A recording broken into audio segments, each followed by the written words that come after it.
Dear ladies and gentlemen, I will reflect on the topic religious freedom and hope for peaceful existence from European perspective, concerning that I come from Brussels and I work for the Conference of European Churches.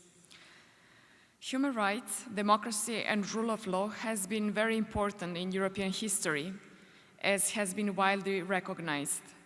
If these values are not safeguarded and constantly cherished, it could happen that the powerful regimes would limit human freedoms and the rights of people. In human history, the battle of these values has cost many lives. The price of freedom in human history has been very high. Let us just remember the Holocaust, which was already mentioned in the debate previously, when 8 to 10 million people were brutally killed. These people were killed because they were seen as different from others, practicing a different religion or belief from the majority, because they belonged to a different ethnic group, they were also different sexual orientation, or they were disabled people. And that was not so long ago in our history. One of the primary tasks for us as Christians is to advocate for the well-being of our neighbor. One of the most important and well-known commandments being, love your neighbor as yourself.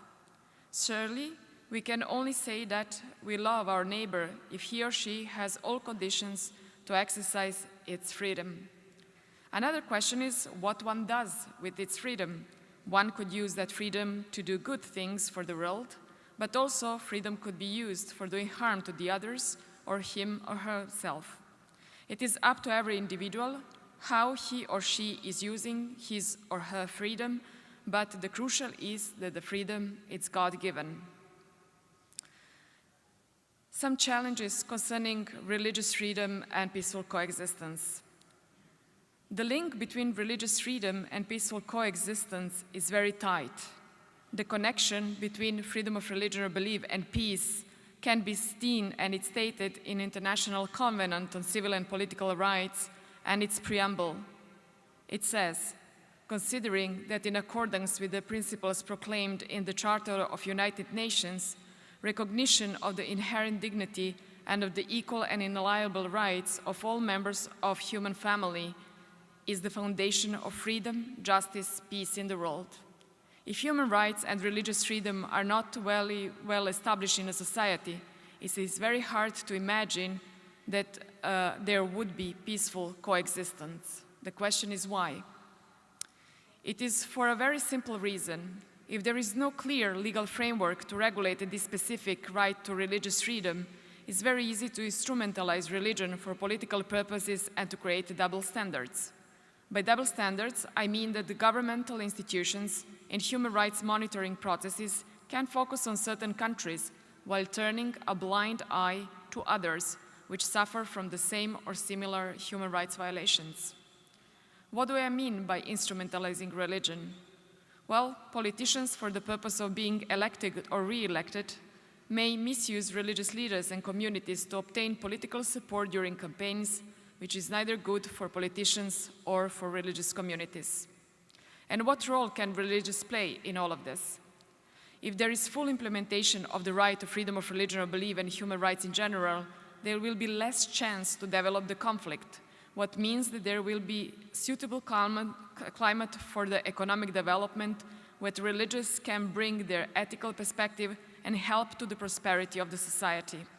In this respect, they have an important role in addressing the issues of the prevention of corruption. Corruption is a large obstacle to prosperity and economic development.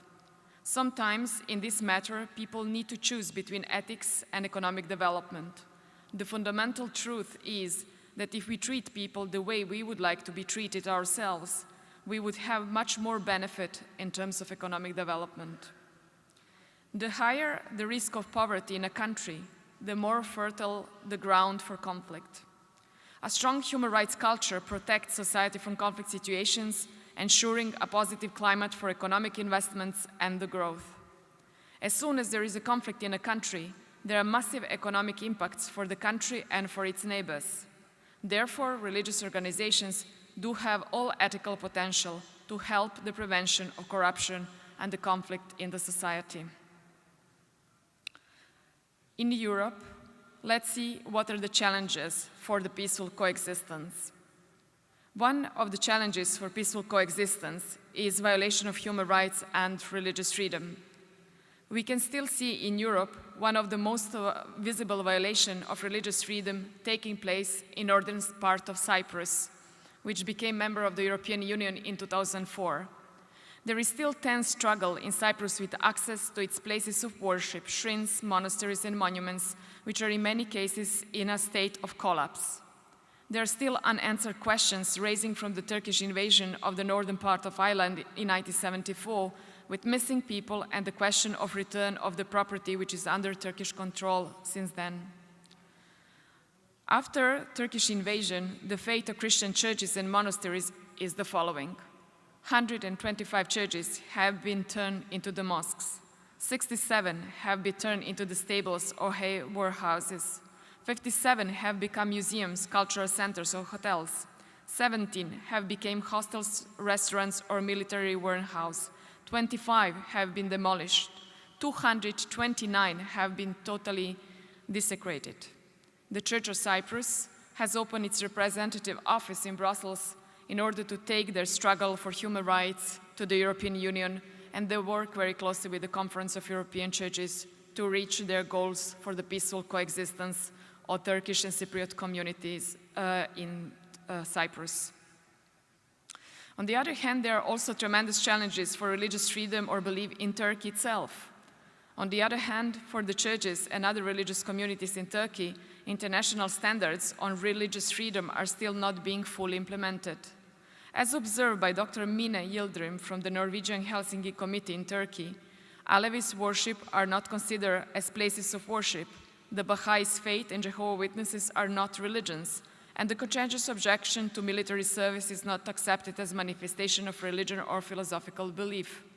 This means that the religious pluralism is done in a very selective way. Also, just about 2 months ago, on 21st of June 2017, the President of the Presidency of Religious Affairs of Turkey, Mehmet Gomez, took part in Islamic prayer at Hagia Sophia in Istanbul, which were also broadcasted on the state television.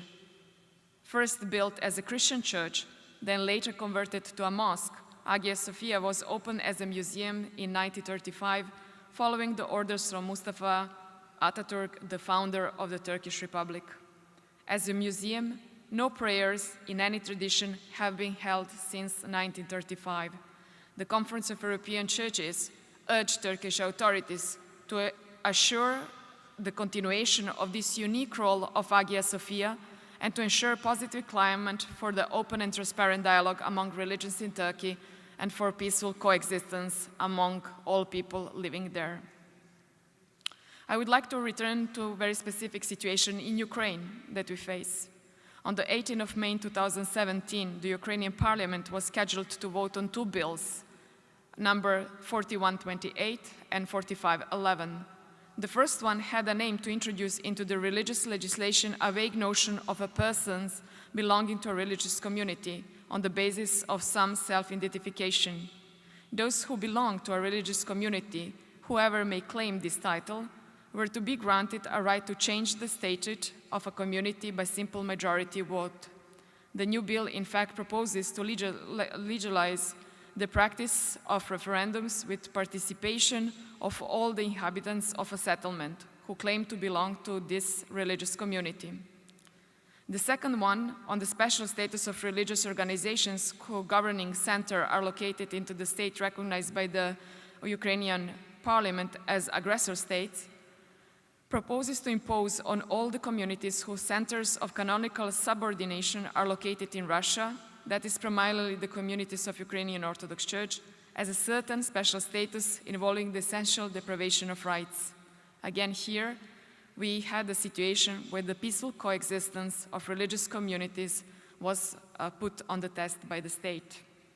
Just before that action in Ukraine, on the 20th of April, as the previous speaker mentioned, Russian Federation Supreme Court banned the activities of the Administrative Center of Jehovah's Witnesses active in Russia since 1991. This ban is grounded on extremism, and its practice, it means that if there is an act of worship by Jehovah's Witnesses, it is possible to launch criminal proceedings against them. In practice, that means that about 395 of the center's local communities across Russia will be closed, and that means that about 175,000 believers will be affected. In the run-up to the court judgment on the 4th of April, the Special Rapporteur on Freedom of Opinion and Expression, David Kay, the Special Rapporteur on Freedom of Peaceful Assembly and Association, Special Rapporteur on Freedom of Religion or Belief, Ahmed Shahid, stated that the use of counter-extremism legislation in this way to confine freedom of opinion, including religious belief, expression and association to which is the state approved, it's unlawful and dangerous, and signals a dark future for religious freedom in Russia. In the autonomous province of Kosovo and Metohija in the Western Balkans region, and in this text, the status is understood under the UN Resolution 1244, on the 17th March 2004, a pogrom was committed upon the Serbian Orthodox people and the Orthodox sanctuaries by Albanians who drove out more than 4,000 Serbs from homes, demolished over 30 churches and innocent victims. Until today, no one has been accused for this violent and public crime. The situation there today still does not provide the conditions for peaceful coexistence among Serbian and Albanian people. The most recent disturbing incident took place on the Orthodox Easter on 20th of April, when it was reported that a group of vandals attacked the Church of St. Peter and Paul. In order to help the churches in their struggle for peaceful coexistence in Europe, the Conference of European Churches organized conference in Zagreb last year called Religious Minorities as a Part of the Culturally Diverse Societies, where the final state was concluded that minorities can often be subject to unequal treatment in European state and societies. This applies particularly to minorities of an ethnic, national, linguistic, or religious character being a non-dominant position in society and state. Aware of the part that religion has played and still plays in situations of conflict and conscious of our responsibility as churches towards peaceful coexistence of different communities in our societies, this consultation of the Conference of European Churches and Partners asked European institutions in Brussels and their member participating states to assume, in accordance with their obligations under law, the responsibility for preventing and punishing hate crimes and breaking the cycle of violence, also seeking cooperation with civil society, churches, and religious communities, producing a report about the state of rights of minorities, implementing all pertinent legislation protecting the status of the rights of minorities, ensuring conditions that enable individuals and groups to coexist in diversity and creating positive climate for the expression of pluralism, tolerance, and respect as a cornerstone of democratic societies, promoting ongoing dialogue between majorities and minorities so as to form a common basis for ideals and values for convivence in pluralistic and diverse societies. So, given all these cases, what can churches and religious communities do in terms of advocacy vis-à-vis the international organization, vis-à-vis the public sphere, vis-à-vis their membership, in order to reach better, if not full implementation of freedom of religion or belief and peaceful coexistence? Here are some proposals. They could raise awareness on the local, national, regional, European, and global level about persecution of religious minorities. They could advocate for the implementation of the human rights clause in economic and trade agreements between the EU and third countries through their respective governments. They could advocate for a strong external policy of their respective countries and to build into its strong policy on freedom of religion or belief as part of its foreign policy. They could organize human rights training sessions. They could establish living letters of people prosecuted on the basis of their religion or belief. They could strengthen the cooperation between the church and civil society in the human rights area. They could play an active role through ecumenical and inter-religious organizations and strengthen the common understanding of the violation of religious freedom or belief. They could advocate and stand for the rights of minorities. Monitoring the EU human rights dialogues and the implementation of human rights guidance with certain countries would be one more option. National implementation of the European Parliament's and Council of Europe resolutions of freedom of religion or belief could be also monitored. More than ever, it appears that pursuing the cause of freedom of religion or belief is a fundamental right where there is a constant work to be done. Each church and religious community should find its own way, according to its own strength, to advocate for human rights and religious freedom or belief as one of the possible ways to strengthen peaceful coexistence in the society. Thank you.